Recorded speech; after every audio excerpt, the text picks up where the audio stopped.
पानी है क्या समय यहाँ पे? क्लास हो गई?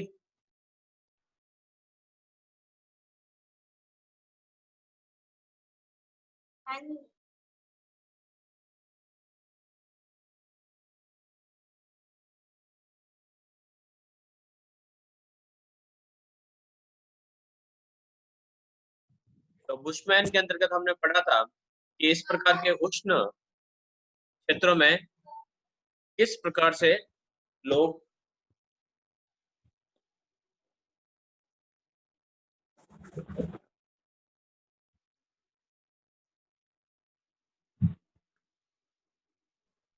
हम बात कर रहे थे बुशमैन के बारे में। बुशमैन जो था आपके उष्ण मरुस्थलीय क्षेत्रों में रहने वाली एक जनजाति किस प्रकार से अपना आप को वहां पर सर्वाइव करवाती है, उस कठोर वातावरण में किस प्रकार से वो जीवन व्यतीत करती है, उसको हमने अच्छी तरीके से पढ़ा, जाना, बहुत नजदीक से जानने की कोशिश की। क्या खाते हैं, क्या पीते हैं, किस प्रकार के सामाजिक व्यवहार, किस प्रकार की वेशभूषा, हर एक चीजों के बारे में हमने जिक्र किया पिछली क्लास में। आज हम बात करेंगे हमारा एक नया टॉपिक और एक नए क्षेत्रों की बात करते हैं, और उस नए क्षेत्रों का जो क्षेत्र है या फिर जो स्थान है वो है आपके टुंड्रा प्रदेश।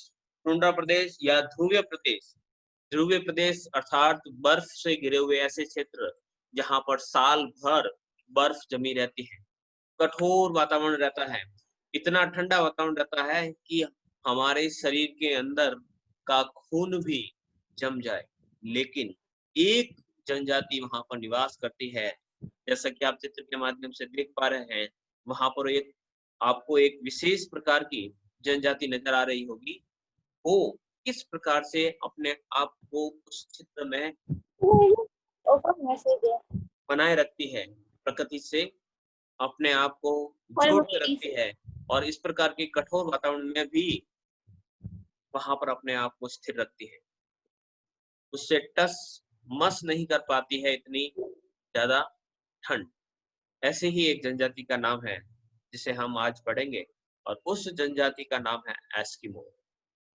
एस्किमो जो नाम है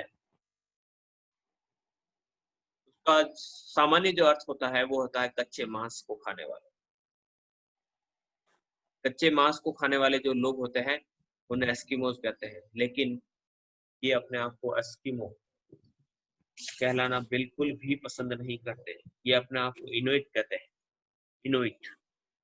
इनुइट का जो अर्थ होता है वो होता है मानव। ऐसे ही मानवों की आज हम बात करेंगे इस चैप्टर के अंतर्गत। शुरुआत करते हैं हमारी इसी श्रृंखला में। एस्किमोज ध्रुवीय ठंडे मरुस्थलीय क्षेत्रों के निवासी। मैंने यहाँ पर मरुस्थलीय लिखा है। इस मरुस्थलीय का अर्थ यह है, ये ऐसे क्षेत्र है जिन क्षेत्रों में बारिश न के बराबर होती। वनस्पति के नाम पर वहां पर शून्य पौधे मिलते हैं, किसी प्रकार की कोई वनस्पति नहीं मिलती। के पीछे कई कारण है। ये ठंडे मरुस्थलीय क्षेत्र है। इन ठंडे मरुस्थलीय क्षेत्रों में निवास करने वाली जो जनजाति है उसको हम एस्किमोज कहते हैं। हम बात करें कि टुंड्रा प्रदेश, ये टुंड्रा प्रदेश किन क्षेत्रों में पाया जाता है, तो जिस प्रकार से आपको एक वर्ल्ड का मैप नजर आ रहा है, इस वर्ल्ड के मैप में आप देखेंगे कि यहाँ पर कनाडा के ऊपरी भागों में जो आपको ऑरेंज कलर में दिखाई दे रहा है, ये वह क्षेत्र है जो उच्च अक्षांशीय क्षेत्रों में पाया जाता है। हाई जो अक्षांश है ग्रीनलैंड के चारों तरफ, साइबेरिया या उत्तरी रूस के चारों तरफ, ये जो क्षेत्र है जो ऑरेंज कलर में आपको दिखाया गया है, ये सभी जो क्षेत्र है वहां पर अलग अलग प्रकार की जनजातियां रहती है। कहीं पर एस्किमो रहते हैं, कहीं पर सैमोइड्स मिलेंगे, कहीं पर आपको तुंगिया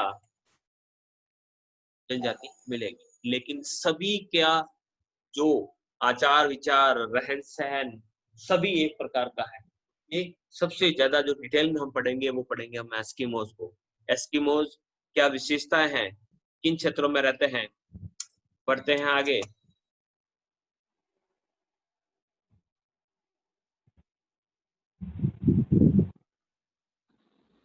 इस प्रकार से दिखने वाले एस्किमोज तो केवल इतनी ठंड के कारण केवल इनकी शक्ल ही दिखाई देती है। अगर हम इनके चेहरे की तरफ देखें तो इनकी आंखें काफी छोटी, गालों की हड्डियां दोनों में स्त्री पुरुष में देख लीजिए, यहाँ पर आप गालों की हड्डियां यहाँ पर आपको बाहर निकली हुई मिलेगी, आंखें बहुत छोटी सी, नाक भी आपके छोटा सा, त्वचा का जो रंग है वो आपको पीला, ऐसी विशेषताएं जो नजर आती हैं जिन्हें हम चाइनीज कहते हैं। आंखें चाइनीज की तरफ, चाइनीज की तरफ का अर्थ हम भूगोलवेत्ताओं के लिए नहीं होता है, हम कहते हैं कि ये दिखते हैं मंगोलियन, जो मंगोलिया के निवासी होते हैं उन मंगोलिया के निवासी के जैसे जो रंग या त्वचा या शारीरिक संरचना पाई जाती है वो इनकी पाई जाती है।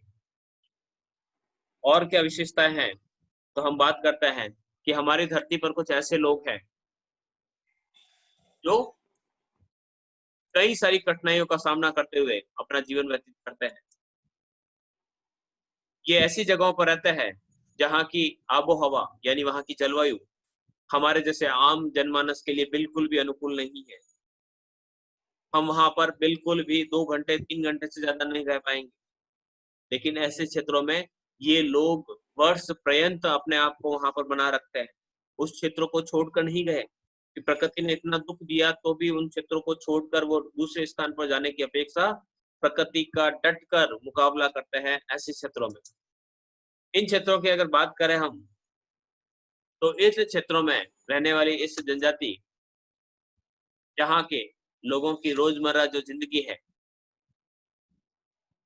उसमें हमारे जैसे जितनी भी सहूलत जो मिलती है इतनी सहूलियत इन्हें नहीं मिलती।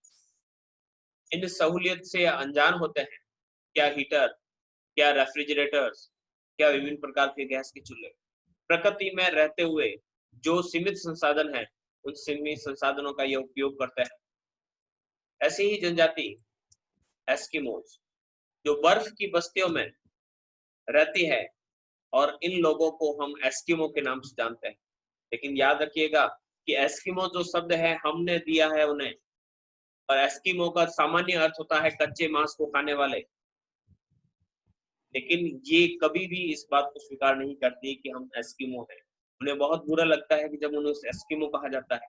वो अपने आप को इनुइट इनुइट कहना ज्यादा पसंद करता है, जिसका अर्थ होता है मानव। हम इसे एस्किमो के नाम से पुकारते हैं। ऐसे ही जो जनजाति है इनुइट, वो बर्फ में घर बनाते हैं। हमने सुना है, हमने विभिन्न किताबों में पढ़ा है कि बर्फ के भी घर बनते हैं। लेकिन क्या हमें ये पता है कि इनके क्या रीति रिवाज है, किस प्रकार से वो अपना जीवन व्यतीत करते हैं, पूरा साल, पूरी जिंदगी वो किस प्रकार से यहाँ पर निकालते हैं। उन्हीं चीजों के बारे में हम बात करते हैं कि क्या कारण है कि यहाँ पर इतनी हड्डियां जमा देने वाली जो बर्फ है, ऐसी बर्फ वाले क्षेत्र में ये साल भर किस प्रकार से जीवन व्यतीत कर लेते हैं। बढ़ते हैं आगे और इन्हीं एस्किमो के बारे में हम विस्तार से जानते हैं। हम बात करें एस्किमो की, तो कनाडा के ऊपरी क्षेत्रों के अंतर्गत हम देखेंगे कि ये क्षेत्र है हम विभिन्न जनजातियों के, ठीक है। ये हम इनुइट की बात करते हैं। जो ब्लू कलर के जितने भी जिस आपको साइन दिख रहे हैं वो सारे ही इनुइट इनुइट के बारे में लिखा हुआ है। कुछ ईस्ट में रहते हैं, कुछ वेस्ट में रहते हैं, कुछ कह सकते हैं कि आपके अलग अलग क्षेत्रों के अंतर्गत निवास करते हैं। कुछ जनजातियां यूपिक नाम से जानी जाती है, जो यहाँ पर अलग अलग कलर से दिखाई देगी। तो हम बात करें कि इन क्षेत्रों में, जिन क्षेत्रों में एस्किमो निवास करते हैं, तो एस्किमो का क्षेत्र है अलास्का के ठीक ऊपर की तरफ, कनाडा का जो उत्तरी भाग है उन क्षेत्रों में, ग्रीनलैंड के आसपास के क्षेत्रों में ये लोग निवास करते हैं। इनके निवास स्थानों की बात करें तो साल भर यहाँ पर इसी प्रकार से बर्फ ढकी रहती है, और इसी प्रकार के बर्फ के पहाड़ों के बीच, बर्फीली आंधियों के बीच ये लोग निवास करते हैं। यहाँ पर साल के अधिकांश महीनों में सिर्फ बर्फ की चादर दिखाई देगी। वनस्पति के नाम पर आपको एक भी वहां पर वृक्ष नहीं दिखाई देगा। कुछ महीनों को छोड़कर लगभग 9-10 महीने यहाँ पर बर्फ का मौसम ही रहता है। बहुत ज्यादा बर्फ होने के कारण यहाँ पर पेड़ पौधे बिल्कुल भी नहीं पनप पाते। जैसा कि आपको चित्र दिखाई दे रहा होगा, यहाँ पर आपको वृक्ष के नाम पर या एक हरी वनस्पति के नाम पर एक भी पौधा आपको नजर नहीं आएगा। यही कारण है कि इन्हें जीवन जीने के लिए शिकार पर निर्भर रहना पड़ता है। प्राथमिक उत्पादक के रूप में देखें तो घास नहीं मिलती, तो ये निर्भर रहते हैं अपनी आवश्यकताओं पर, अपना पेट भरने के लिए शिकार पर। तो इनका एक ही उद्देश्य रहता है, दिन भर शिकार करो और शिकार से जो प्राप्त जो मांस होता है उसे खाकर अपना पेट भरो और अपने आप को जीवित रखो। हर एस्किमो को अपने जीवन में शिकार करना ही पड़ता है। कि एस्किमो परिवार में जन्म लिया है तो आपको शिकार तो आना ही चाहिए। अगर आप शिकार नहीं कर पाते तो आप अपने आप को जिंदा नहीं रख सकते। और अपने आप को अपनी इसी जद्दोजहद को जारी रखने के लिए वो शिकार करते हैं और शिकार के माध्यम से ही अपना जीवन व्यतीत करते हैं। वक्त के साथ ये लोग अच्छे शिकारी बन जाते हैं, मजबूर हो जाते हैं और अच्छे शिकारी बनने के पीछे उनकी भूख, उनका पेट जिसे वो भरना चाहते हैं और वो शिकारी बन जाते हैं। तो हम कह सकते हैं कि एस्किमो जो लोग होते हैं अच्छे शिकारी होते हैं, और अच्छे शिकारी होते हैं तो शौक से वो शिकारी नहीं बने हैं। इस प्रकार से शिकारी बनने के लिए उन्हें मजबूर किया गया और ये मजबूर किया है प्रकृति ने। ये लोग कनाडा के उत्तरी तट पर बैफिन द्वीप के चारों ओर, हम कनाडा की बात करें तो उसका जो उत्तरी तट है वहां पर एक द्वीप है बैफिन। बैफिन की खाड़ी भी है। बैफिन द्वीप के चारों ओर पूर्व की तरफ आते हैं तो वहां पर है हडसन की खाड़ी। उस हडसन की खाड़ी के चारों ओर के क्षेत्रों में इसके अलावा तीसरा इसका जो क्षेत्र है वो है ग्रीनलैंड। ग्रीनलैंड के चारों ओर 65 से 70 डिग्री उत्तरी अक्षांशों में निवास करता है। ये वह ध्रुवीय क्षेत्र है। 62.5 डिग्री उत्तरी अक्षांश की जो रेखा है उसे हम आर्कटिक सर्किल कहते हैं। इस आर्कटिक सर्किल के ठीक ऊपर की तरफ 3 क्षेत्र बताए हमने। तो 3 क्षेत्रों को अगर हम देखें तो हमारा वर्ल्ड का अगर मैप देखें तो वर्ल्ड के मैप में यह हमारी जो पृथ्वी है उस पृथ्वी का वह क्षेत्र जो हमेशा बर्फ से ढका रहता है।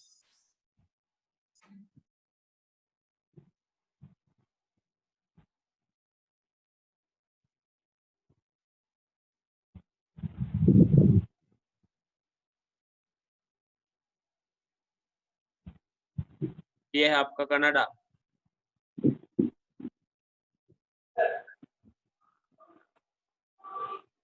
कनाडा का क्षेत्र, ये ऊपर वाला जितना भी जो क्षेत्र है, इस सभी क्षेत्रों में ऊपरी भागों में जहाँ पर बर्फ से ढके हुए क्षेत्र मिलते हैं, इन क्षेत्रों में एस्किमोज निवास करते हैं। बैफिन जिसकी बात हम कर रहे थे, ये ग्रीनलैंड, ये बैफिन यहाँ पर निवास करते हैं। कुछ यहाँ पर निवास करते हैं। कुछ हडसन का जो क्षेत्र है, हडसन, कुछ इन क्षेत्रों में निवास करते हैं। तो मुख्य जो क्षेत्र है अगर हम बात करें तो ये सीमित है इस क्षेत्र में। इस क्षेत्रों में ये क्षेत्र आपके ठंडे क्षेत्रों के अंतर्गत निवास करता है। इसके अलावा रूस की साइबेरिया में भी कुछ जनजातियां निवास करती हैं, उसके बारे में आने वाली क्लासों में हम देखेंगे। तो 65 से 70 डिग्री उत्तरी अक्षांशों के मध्य ये लोग निवास करते हैं। इनके विशेषताएं अगर देखें तो हम देखें कि इस प्रकार से ये मछलियां सेकते हैं। कुत्ते इनके जीवन का अंग है। कुछ भालू, ये जो हिरण जैसा दिख रहा है इसे वो रेंडियर कहते हैं। इग्लू, ये कुछ विशेषताएं हैं। इस क्षेत्रों में 9 महीने तक कठोर शीत ऋतु होती है। वर्ष के 12 महीनों में से 9 महीने तो भयंकर सर्दी का मौसम रहता है। केवल 3 महीने ऐसे होते हैं जिसमें बसंत भी आ जाता है, जिसमें ग्रीष्म ऋतु भी आ जाती है और जिसमें पतझड़ ऋतु भी आ जाती है। तीनों का चक्र जो है कि बसंत के बाद ग्रीष्म आएगी, ग्रीष्म और पतझड़ आएगी, ये तीनों ही ऋतुएं केवल 3 महीने में समाप्त हो जाती है। यानी साल के केवल 3 महीने इनको थोड़ा सा आराम मिलता है, बाकी कठोर सर्दी की ऋतु में इन्हें जीवन व्यतीत करना पड़ता है। हम सोच सकते हैं कि ये किस प्रकार से अपनी घरेलू आवश्यकताओं की पूर्ति करते होंगे। यहाँ पर वार्षिक जो औसत रहता है तापमान 0 डिग्री से नीचे ही रहता है। 0 डिग्री से ऊपर तापमान जाता ही नहीं है। कभी कभी तो ये -46 डिग्री तक पहुंच जाता है। तो इस प्रकार से हार्ड कंपने वाली सर्दी के बीच में ये रहते हुए अपने आप को जीवित रखते हैं। इन क्षेत्रों में वृक्षों का पर्याप्त अभाव होता है। वृक्षों का अभाव होने के पीछे कारण है कि यहाँ पर बर्फ जमी रहती है। बर्फ पिघलती ही नहीं है, तो बिना बर्फ के पिघले वहां पर किसी प्रकार की कोई भी वनस्पति नहीं उग पाती। लेकिन जब गर्मी के महीने में जब थोड़ी सी बर्फ पिघल जाती है तो यहाँ पर छोटी छोटी सी शैवाल, काई जिसे नील कहते हैं हम, कुछ लाइकेंस नाम की छोटी छोटी सी घासें उग जाती है और इन्हीं पर निर्भर रहते हैं हमारे ये छोटे छोटे से जीव। यहाँ पर तेज बर्फीली आंधियां चलती है। यहाँ हमारे यहाँ पर धूल भरी आंधियां चलती है, वहां पर धूल है ही नहीं, तो धूल भरी आंधियां कैसे चलेगी। तो वहां पर बर्फ की तेज आंधियां चलती हैं, जिसे बिजर्ड कहा जाता है। ये बर्फीले तूफान है जो वहां पर चलते रहते हैं। इन जनजाति की जो विशेषताएं हैं वो हमारे जैसे आम इंसानों की आम जिंदगी से बिल्कुल अलग होती है। इनके जीवन की हर एक छोटी से छोटी चीज संघर्ष होती है। हर एक चीज के लिए उन्हें संघर्ष करना पड़ता है। जीवित रखने के लिए अपने आप को, अपने बच्चों को ये संघर्ष कहते हैं और संघर्ष ही इनका जीवन होता है। माना जाता है कि एस्किमो नाटे कद काठी होते हैं, यानी इनकी हाइट कम होती है। हमने कहा था कि मंगोल प्रजाति के। अब जैसा कि चित्र में देख पा रहे होंगे, ये मंगोल यानी चाइना का जो क्षेत्र है, चीन का जो क्षेत्र है, वहां पर मध्य चीन में आया हुआ आपका मंगोलिया, वहां के निवासी लगते हैं। उन जैसी विशेषता इनमें हमें नजर आती है। इनकी अलावा इनकी विशेषताओं में इनकी हाइट 150 सेंटीमीटर से 160 सेंटीमीटर तक होती है। सर लंबा, गालों की हड्डियां ऊंची और आंखें गहरी होती है। पतली सी आंखें अंदर की तरफ गई हुई। कुछ कारण हम आंखों के संदर्भ में देखें तो यहाँ पर जो बर्फ पर तेज रोशनी गिरती है तो वो रोशनी हमें सहन नहीं होती। सहन नहीं होती का अर्थ है कि हम अगर सफेद रंग वाली अगर छत पर भी जाते हैं तो धूप में हमारी आंखें भी नहीं खुल पाती। लेकिन ये ऐसे लोग हैं जो ऐसे क्षेत्रों में रहते हैं जहां पर बहुत ज्यादा तेज चमक होती है, तो ऐसे क्षेत्रों में रहने के कारण इनकी आंखें कम ही खुल पाती है। गालों की हड्डी आप देख रहे हैं स्त्री और पुरुषों में, यहाँ पर भी देख लीजिए आप, गाल बाहर निकले हुए। गाल का जो नीचे वाली जो हड्डी है वो काफी बाहर की तरफ निकली रहती है। तो ये कुछ शारीरिक विशेषताएं इनमें देखने को मिलती है। इनकी जो बनावट है वो मंगोलियों से काफी मिलती जुलती है। त्वचा का रंग इनका पीले रंग का या श्वेत रंग का, दोनों ही कह सकते हैं हम। आंखें इनकी तिरछी होती है। ये कुछ शारीरिक लक्षण इनके अंतर्गत पाई जाती हैं। फिर हम बात करते हैं कि ये शिकार किस प्रकार से करते हैं। जैसे कि आप चित्र के माध्यम से देख रहे हैं, इनके हाथ में एक भाला है। कुछ कुत्ते इनके साथ है और ये बर्फ की परत के नीचे हलों की सहायता से कुछ न कुछ खोज रहे हैं, यानी ये शिकार कर रहे हैं। ये लोग जमीन पर घूम रहे छोटे से जानवर के अलावा पानी में तैर रही मछली तक हर खाई जाने वाली चीज का शिकार कर लेते हैं, क्योंकि यही इनके लिए भोजन है। और इसी भोजन को प्राप्त करने के लिए ये हर उस चीज का शिकार करता है जो वो खा सकता है। कई बार ये शिकार की चर्बी का प्रयोग ज्वलनशील पदार्थों की तरफ करता है। जो इनकी चमड़ी होती है उसका भी उपयोग करते हैं। उसके अंदर फैट होता है और उस फैट का प्रयोग वो अपने घरों के तापमान को बढ़ाने के लिए, अपने भोजन को पकाने के लिए उस चर्बी को जलाकर उसका प्रयोग करते हैं। इनके पास रेंडियर नाम का जानवर होता है जिन्हें ये पालते भी है और उनका शिकार भी करते हैं। रेंडियर, 12 सिंगा वाला जो मैंने बताया आपको, वही जानवर। रेंडियर ही बर्फ में एकमात्र ऐसा जानवर है जो इन्हें खाना भी देता है और ठंड से बचने के लिए खाल भी देता है। रेंडियर का प्रयोग ये मांस के रूप में भी करते हैं और उसकी खाल का जो प्रयोग है अपने वस्त्रों के निर्माण में करते हैं। तो दोनों ही प्रकार से ये उपयोगी रहता है। और रेंडियर के अलावा ये सील मछली का शिकार करता है। सील मछली का शिकार जैसे कि आप चित्र के अंदर देख रहे हैं, तो बर्फ के क्षेत्रों में ये इस प्रकार से अपना एक भाला जो होता है उसकी सहायता से शिकार करते हैं। शिकार करने की जो विधि है, सबसे पहली माउपाक विधि, शिक्षा करना। प्रतीक्षा करने के लिए ये क्या करते हैं कि एक बर्फ की परत पर एक छेद कर लेते हैं और उस छेद के अंदर हड्डी या कोई मांस का टुकड़ा वहां पर लटका देते हैं।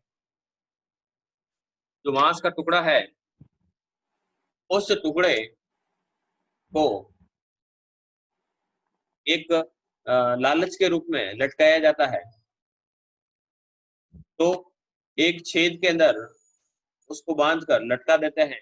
जैसे ही मछली उस मांस के टुकड़े को खाने के लिए वहां पर आती है तो ये उनका शिकार कर लेते हैं। दूसरी जो विधि है वो है इतुरपाक। इसके अंदर 2 छेद किए जाते हैं, यानी बर्फ की जो शिला है उस बर्फ की शिला में ये 2 छेद करते हैं और 2 छेद करने के बाद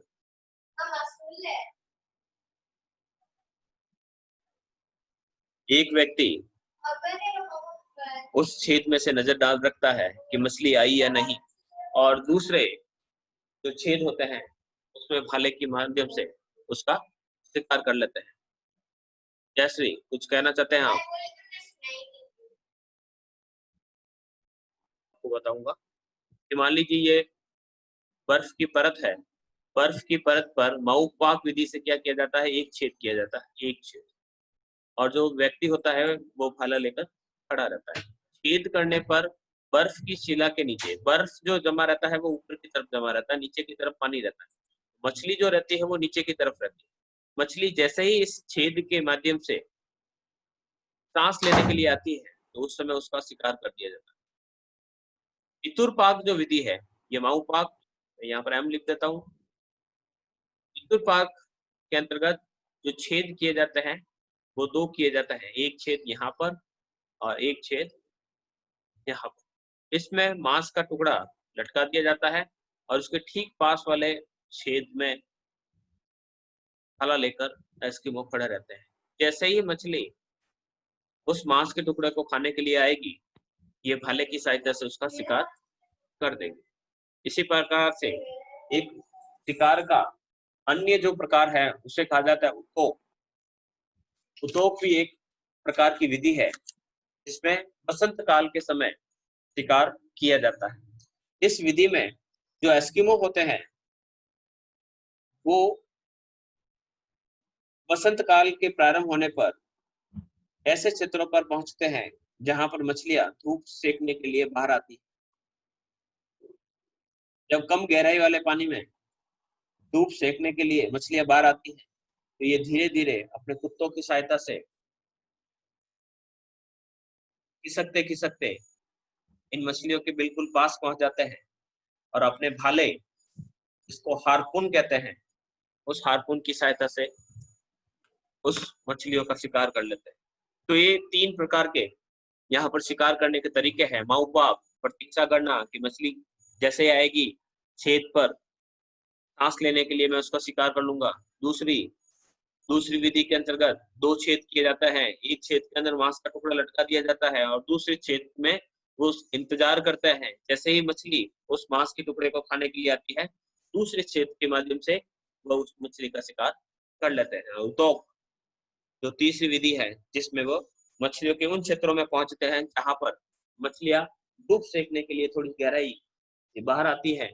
बसंत काल के अंतर्गत ही होता है, जब बर्फ थोड़ी सी पिघल जाती है तो उन क्षेत्रों में ये शिकार करते हैं, उसे कहा जाता है उतो।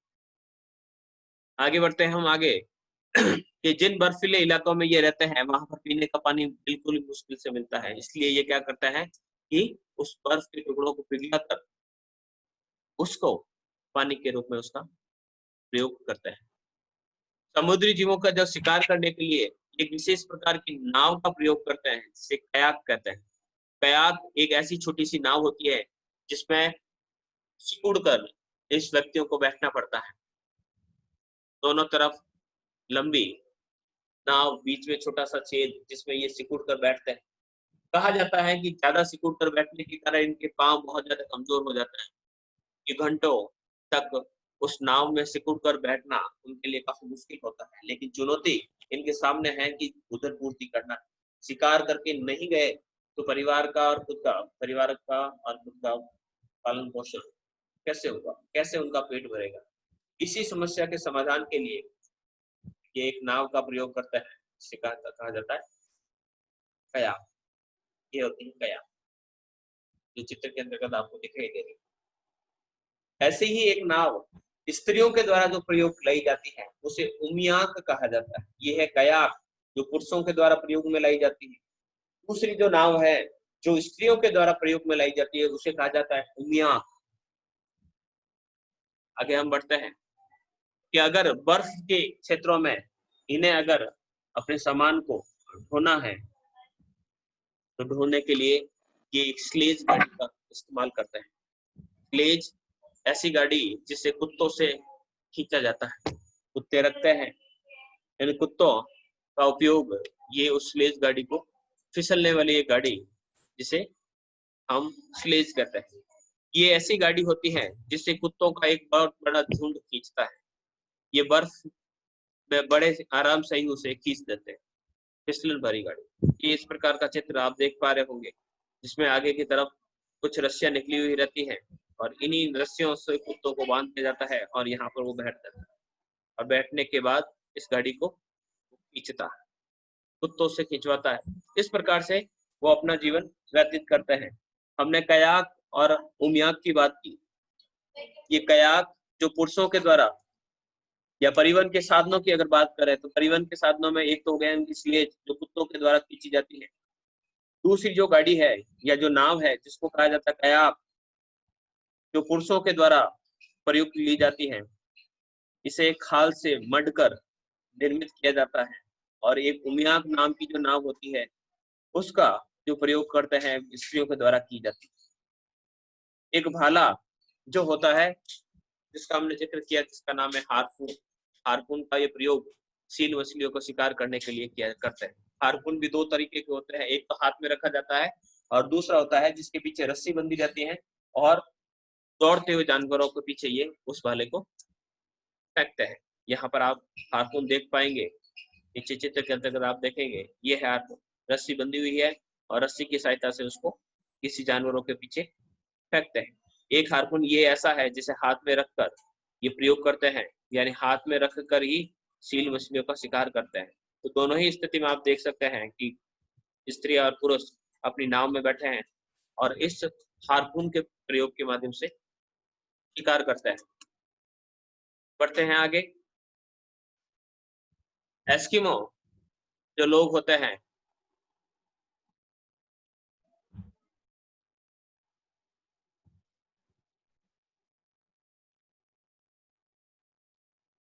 उनका प्रमुख जो हथियार है वो है हारपून, जैसे कि आप चित्र के अंदर देख पा रहे हैं। इस हारपून की जो लंबाई है वो 4 से 5 फुट लंबी होती है और इसका निर्माण वो जानवरों की हड्डियों से करते हैं।